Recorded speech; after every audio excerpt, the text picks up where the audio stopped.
Meus irmãos, nós vamos então abrir a palavra de Deus no Evangelho de Cristo, conforme o relato de João, capítulo 7. João, capítulo 7. Nós vamos ler os versos 37 a 39. Está escrito o seguinte: no último dia, o grande dia da festa, levantou-se Jesus e exclamou: se alguém tem sede, venha a mim e beba.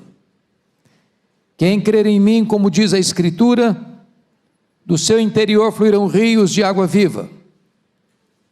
Isto ele disse com respeito ao Espírito que haviam de receber os que nele crescem, pois o Espírito até aquele momento não fora dado, porque Jesus não havia sido ainda glorificado. Meus amados, eu gostaria de falar hoje sobre o mais importante convite e a mais gloriosa promessa. Esse texto retrata Jesus participando de uma festa em Jerusalém. Jesus morava em Cafarnaum durante os 3 anos do seu ministério, e ele frequentava as festas que ocorriam na cidade de Jerusalém. De onde Jesus morava a Jerusalém eram exatamente 153 quilômetros. E ele, acompanhando as caravanas que subiam para Jerusalém, vai a esta festa. É a festa dos tabernáculos, a festa mais feliz, mais alegre, mais celebrativa de Israel, onde as pessoas ficavam na cidade de Jerusalém durante uma semana, morando em cabanas, rememorando as bênçãos de Deus. E naquela festa, uma cerimônia coroava a festa. Havia uma procissão diária, durante os 7 dias da festa, que saía do tanque de Siloé, com um jarro de ouro, de água, sob a liderança do sumo sacerdote. E as multidões se juntavam nesta procissão, do tanque ao templo. E então esta água era derramada no templo, e o povo cantava Isaías 12:3, vós com alegria tirareis água das fontes da salvação. Isso apontava para o Messias, para o Salvador, que eles aguardavam com tanta expectativa. No final da festa, o último dia, essa cerimônia se repetia 7 vezes. Era a coroação da festa, era o fechamento da festa. Era a nação inteira dizendo que eles aguardavam aquele dia que o Messias viria, e então poderiam encontrar a salvação, estas águas que brotariam desta fonte, que só o Messias poderia lhes dar. E agora então, o último dia da festa, na apoteose da festa, no momento mais esperado da festa, Jesus se posiciona de maneira estratégica e dá um grande brado: se alguém tem sede, venha a mim e beba. Quem crer em mim, como diz a Escritura, do seu interior fluirão rios de água viva. Nesse momento Jesus está se apresentando como Salvador. Nesse momento Jesus está dizendo que a expectativa de Israel estava se cumprindo ali. Nesse momento Jesus se apresenta como aquele que tem a água da vida, aquele que tem salvação, que tem vida eterna. E então Jesus faz o mais extraordinário convite. E esse convite está exatamente no verso 37. Jesus diz assim: se alguém tem sede, venha a mim e beba. Que convite maravilhoso que Jesus está fazendo, não apenas àqueles, mas a nós, aqui e agora, fazendo a você que está na sua casa. Como é que nós podemos entender esse convite? Em primeiro lugar, meus irmãos, esse convite é um convite universal. Ele diz: se alguém, esse alguém aí é o homem, é a mulher, é a criança, é o adolescente, é o jovem, é o adulto, é o ancião, é o rico, é o pobre, é o empresário, é o empregado, é o doutor, é o analfabeto, é o religioso, é o não religioso, é o americano, é o africano, é o europeu, é o asiático. Esse convite é para você, esse convite é para mim, esse convite é para nós, esse convite é para todos, é um convite universal, é um convite para aqueles que estão cansados, desesperados, que já bateram em tantas portas, que já se frustraram com tantas experiências. Esse convite é para você que veio aqui nesta casa, nesta noite. Esse convite é para você que está na sua casa. Esse convite é para todos nós. Ele é universal, porque Deus ama todos sem acepção de pessoas. Mas em segundo lugar, notem comigo, esse convite é para uma relação pessoal com Jesus. Se alguém tem sede, venha a mim. Notem vocês que não é um convite especialmente ou especificamente para a igreja. Quem tem essa água da vida não é a igreja. Não é um convite meramente para uma religião. Nenhuma religião pode oferecer para você essa água da vida. Esse convite não é para nenhuma experiência de moralismo. Se você guardar esse código, essa e aquela receita moral, aquele padrão da ética, você vai ter sua alma satisfeita. Não é isso. Esse convite, meu amado, é feito por Jesus, porque só Jesus tem a água da vida, só Jesus satisfaz, só Jesus pode preencher esse vazio, só Jesus pode matar essa sede, só Jesus pode corresponder a essa expectativa e esse desejo e essa necessidade sua de vida eterna. Só Jesus é a porta de acesso ao céu, só Jesus é o caminho para Deus, só Jesus reconcilia você com Deus, só há salvação no nome de Jesus. Por isso Ele está dizendo: se alguém tem sede, venha a mim, a mim. Não se trata de decorar um código de doutrinas, não se trata de adotar esta ou aquela corrente teológica, trata-se sim de um relacionamento pessoal e íntimo com Ele. Se alguém tem sede, venha a mim, disse Jesus. Mas em terceiro lugar, esse convite, para você atendê-lo, é preciso ter consciência da sua sede, ou seja, da sua convicção de pecado. Por isso ele diz assim: se alguém tem sede,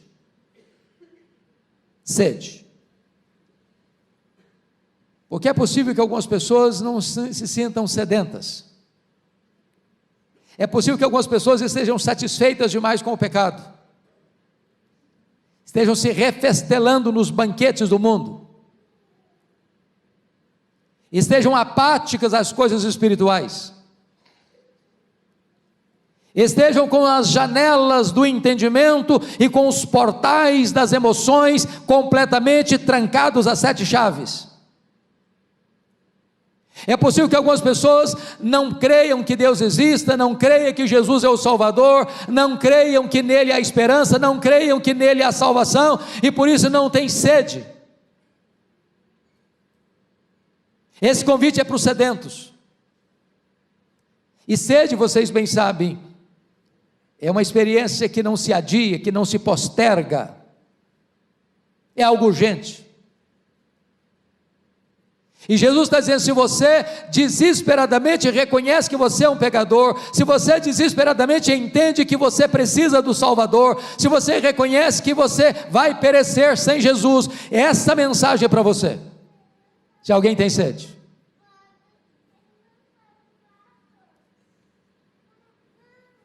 só quem reconhece que é pecador pode reconhecer a necessidade do Salvador. E aqui está, meus irmãos, um ponto que o mundo hoje vai parecendo que vai anestesiando as pessoas, vai ludibriando as pessoas.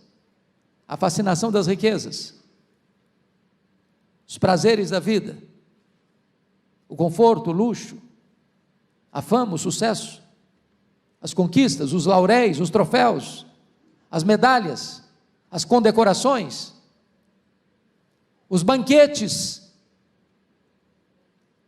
com seu cardápio variado, com as suas propostas as mais sedutoras.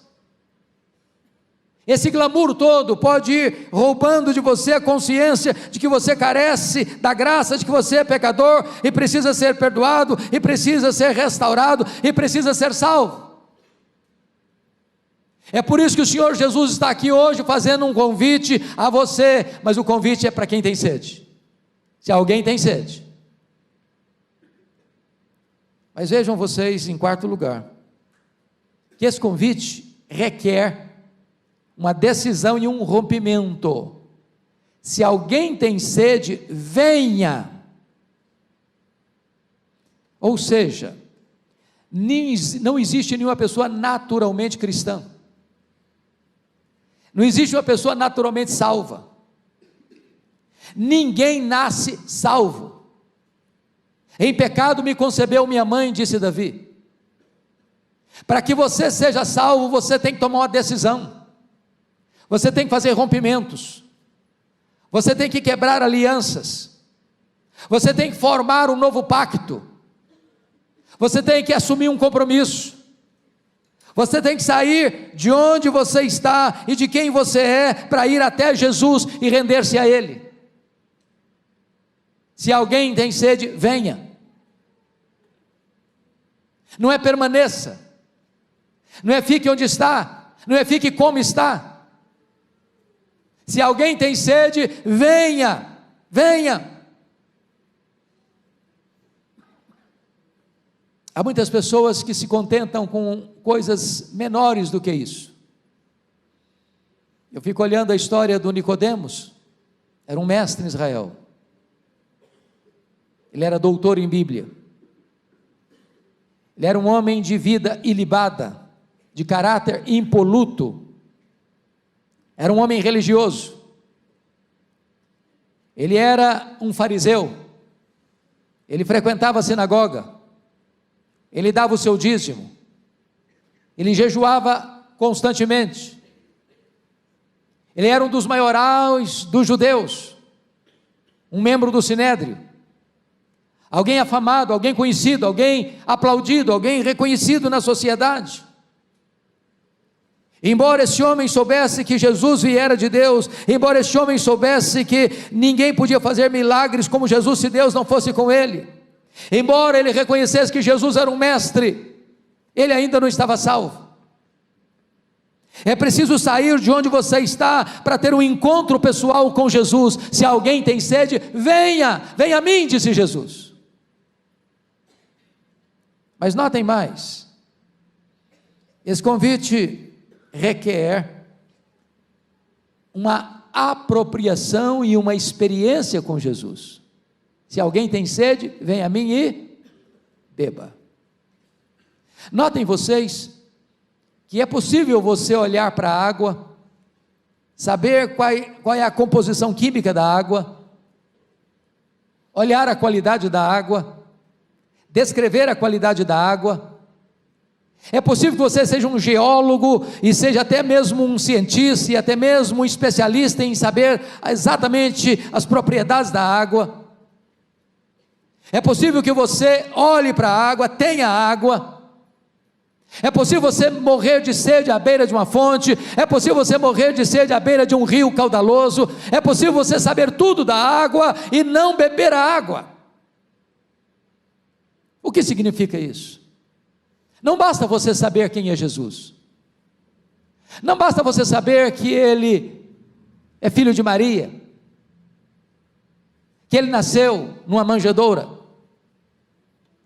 foi colocado numa manjedoura. Não basta você saber que Ele viveu em Nazaré. Não basta você saber que Ele morou em Cafarnaum. Não basta você saber que Ele andou por toda parte fazendo bem e libertando os oprimidos do diabo. Não basta você saber que Ele fez milagres, que Ele ensinou coisas magníficas. Não basta você saber que Ele morreu na cruz, que Ele foi sepultado, que Ele ressuscitou, que Ele voltou para o céu, que Ele está no trono, que Ele voltará.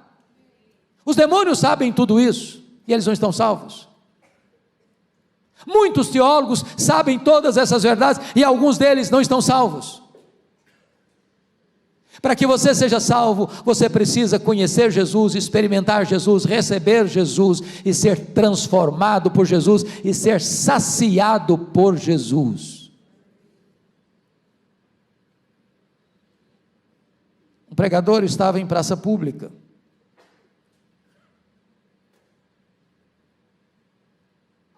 E quis fazer uma representação diante do auditório, e pegou uma laranja e começou a descascá-la. Depois partiu a laranja e perguntou: esta laranja é doce ou é azeda? O auditório não podia responder essa pergunta. Para responder a pergunta se a laranja era doce ou azeda, era preciso experimentá-la. Há muitas pessoas que zombam dos cristãos, que perseguem os cristãos, que criticam os cristãos. Mas na verdade só quem experimentou Jesus sabe quem é Jesus. Só quem creu em Jesus sabe quão maravilhoso Ele é. Só aqueles que se renderam a Ele, beberam desta fonte da água da vida, estão satisfeitos, verdadeiramente satisfeitos. Talvez você que me ouve hoje, aqui nesse auditório, aqueles que estão nos acompanhando, conhecem acerca de Jesus, já ouviram falar de Jesus, já leram sobre Jesus, já pesquisaram sobre Jesus, já tem muitas histórias acerca de Jesus, mas falta agora a experimentar Jesus na sua vida.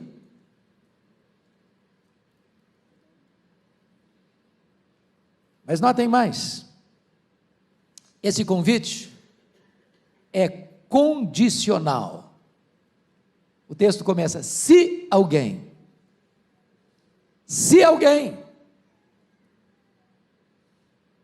ele é oferecido a todos. E aqui entra uma das coisas mais impressionantes da doutrina cristã, é que ao mesmo tempo que a Bíblia afirma categoricamente a soberania de Deus, a Bíblia afirma da mesma maneira a responsabilidade humana. Ao mesmo tempo que a Bíblia diz que é Deus quem dá o arrependimento para a vida, e é Deus quem dá a fé salvadora, a Bíblia ordena: arrependei-vos e crede no Evangelho. E é por isso que nesta noite, em nome de Jesus, no poder do Espírito Santo, eu quero chamar a você a se arrepender e crer no Senhor Jesus. Eu quero convidar você hoje a beber desta água da vida e a experimentar a gloriosa mensagem do Evangelho, que transforma, que liberta, que faz tudo novo na sua vida. Mas sabe o que me impressiona? Para fechar esse primeiro argumento, do melhor convite, é que normalmente quando você está com sede, é você quem clama por água. É você que desesperadamente roga: ajuda, me dê água. Mas nesse texto, é aquele que é a água da vida. É aquele que tem a água da vida. É aquele que é a fonte inesgotável e inexaurível, é que levanta e clama. E clama a todos nós: se alguém tem sede, venha a mim e beba. Em outras palavras, mais do que você almeja e necessita receber a água da vida, aquele que tem a água e é a água da vida, oferece com esta intensidade esta água da vida a você. Mas agora, irmãos, vem a segunda parte dessa mensagem. Primeiro é o convite maravilhoso, o melhor convite. Mas agora vem a melhor promessa. Olha comigo, por gentileza, o verso 38. Quem crer em mim, como diz a Escritura, do seu interior fluirão rios de água viva. É muito importante entender o que o texto diz: quem crer em mim, como diz a Escritura. Não é como diz o teólogo A ou o teólogo B. Não é como diz esta ou aquela denominação. Não é como diz este ou aquele pregador. Não é como diz este ou aquele escritor. Quem crer em mim, como diz a Escritura. Não é crer em Jesus do nosso jeito, não é crer em Jesus do nosso modo, não é crer em Jesus de acordo com a nossa conveniência, não é crer no Jesus que eu mesmo formatei e mesmo forjei na minha mente, mas no Cristo das Escrituras, no Cristo da Bíblia, no Cristo revelado, no Cristo encarnado, no Cristo que foi enviado pelo Pai para nos dar vida eterna. Se você crer nesse Cristo, no Filho de Deus, no Salvador do mundo, você tem uma promessa aqui gloriosa: quem crer em mim, como diz a Escritura, do seu interior fluirão rios de água viva. E o que significa isso? Primeiro, significa vida pura, vida de santidade, água viva, não é uma cacimba de águas paradas e lodacentas, águas vivas, que fluem, que correm. Talvez no seu coração há entulhos, que precisam ser removidos, mas não adianta remover os entulhos, porque outros vão se acumular. É preciso que essas águas brotem, que essas águas fluam de você, que essas águas sejam águas limpas e cristalinas, que brotam de dentro de você, a partir do Espírito Santo, que quando você crer, vai habitar no seu coração. Segundo lugar, isso significa não só vida pura, mas significa também vida abundante. Notem, não é um rio, não é um filete d'água, não é um córrego d'água, não é um rio de água, são rios de água viva. Isso fala da vida superlativa que Jesus oferece, da vida abundante que Jesus oferece. Ô irmãos, quantas vezes as pessoas imaginam que ser crente é chato, que ser crente é ter um não na testa, que ser crente é alguém que está com os pés e as mãos atadas para desfrutar de qualquer prazer da vida. E não obstante, o cristão renuncia sim, e diz não ao pecado sim, mas os banquetes que o mundo oferece, eles oferecem momentos de alegria, e depois pesar, e depois culpa, e depois tristeza, e depois vazio. Mas se hoje você crer no Senhor Jesus, Ele sim oferece para você vida abundante, Ele sim oferece para você uma paz que excede todo entendimento, Ele sim oferece para você um poder que é o grande poder que ressuscitou Jesus dentre os mortos, o poder de Deus à sua disposição. Ele tem para você vida abundante, rios de água viva, vida plena, vida feliz. Mas notem mais, meus amados irmãos, esse texto oferece mais do que isso para nós, eu termino aqui. Quando você pega um rio, e você o represa, você tem o quê? Força, energia, luz, usina, poder. Quando chegarem as lutas, quando chegarem as provas, quando o mundo tentar represar estes rios na sua vida, não ficará aí uma experiência de covardia e de medo, como aqueles discípulos do Senhor Jesus que em Jerusalém foram presos, foram açoitados, foram proibidos de falar do nome de Jesus. E em vez deles se intimidarem, de recuarem, de se acovardarem, eles oraram ao Senhor e pediram intrepidez para falar no santo nome de Jesus. E diz a Bíblia que eles oraram, e diz a Bíblia que Deus respondeu, que a casa onde estava tremeu, que eles ficaram cheios do Espírito Santo, e eles passaram a falar com todo desassombro sobre este nome. Quando a igreja está recebendo estes rios de água viva, esta fluição do Espírito Santo de dentro do seu interior, quando se tentar represar estas águas, virá poder, intrepidez, coragem, disposição para pregar, para viver, para morrer, se preciso for. Ninguém pode impedir o avanço da igreja do Deus vivo. Louvado seja o Senhor. Hoje a decisão é sua. Deus é soberano, mas você é responsável. Sua mulher não pode tomar essa decisão por você. Seu marido não pode tomar essa decisão por você. Seus pais não podem tomar essa decisão por você. Seus filhos não podem tomar essa decisão por você. Essa decisão é sua, única, intransferível e também inadiável. Eu queria terminar contando um fato que já contei aqui em outra ocasião, que me marcou muito. No ano de 1989, no mês de agosto, eu estava pregando numa cruzada em Barra de São Francisco, norte do estado do Espírito Santo. Era um ginásio.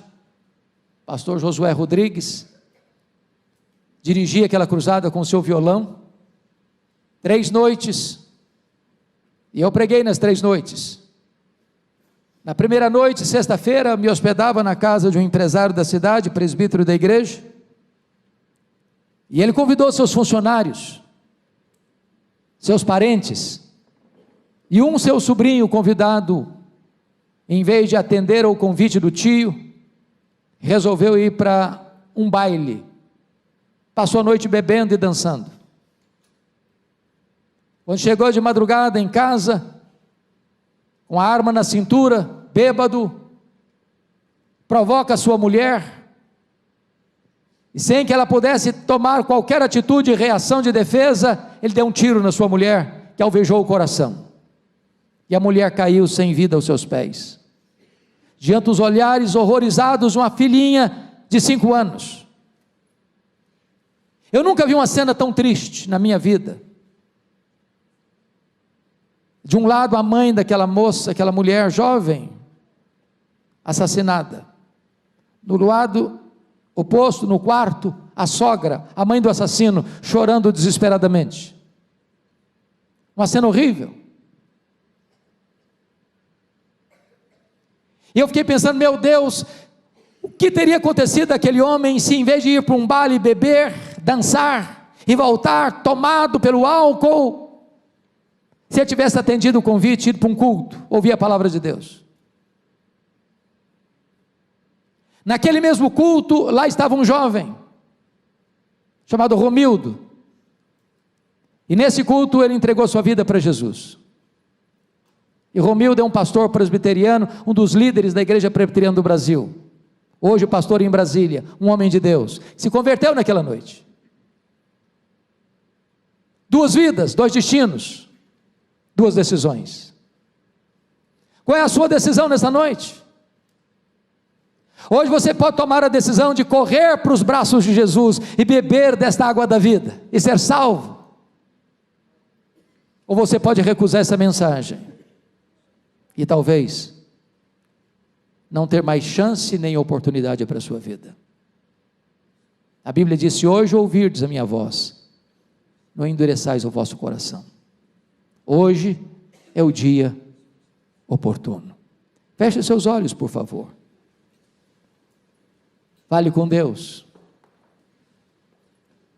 Coloque a sua vida diante de Deus. Esta pode ser a tarde mais importante da sua história, da sua entrega, da sua decisão. O Senhor está aqui. Quando você escuta a palavra de Deus exposta, não é a voz de um homem que você escuta, é a própria voz de Deus. É o Senhor falando com você. E se você hoje deseja receber esta água da vida, onde você está enquanto a igreja com os olhos fechados ora, eu gostaria de saber se alguém hoje quer receber este presente das mãos de Jesus. Se você deseja isso, levante a sua mão onde você está, eu quero orar em seu favor. Louvado seja Deus, louvado seja Deus, louvado seja Deus, louvado seja Deus, louvado seja Deus. Mais alguém? Levante a sua mão bem alto para que eu possa ver. Louvado seja Deus, louvado seja Deus, louvado seja Deus, louvado seja Deus, louvado seja Deus, louvado seja Deus, louvado seja Deus, bendito seja Deus. Ó Senhor, exaltado seja o teu nome, porque a tua palavra não volta para ti vazia, sem realizar os propósitos do teu coração. Confirma estas pessoas que neste gesto simbólico põe a sua vida nas tuas mãos, tomando uma decisão fundamental na sua história, de correr para os braços de Jesus e receber dele a água da vida, a salvação da sua história. Sela com teu Espírito, Senhor, e dá também a alegria e a segurança da salvação àqueles que nesta noite se rendem a Ti.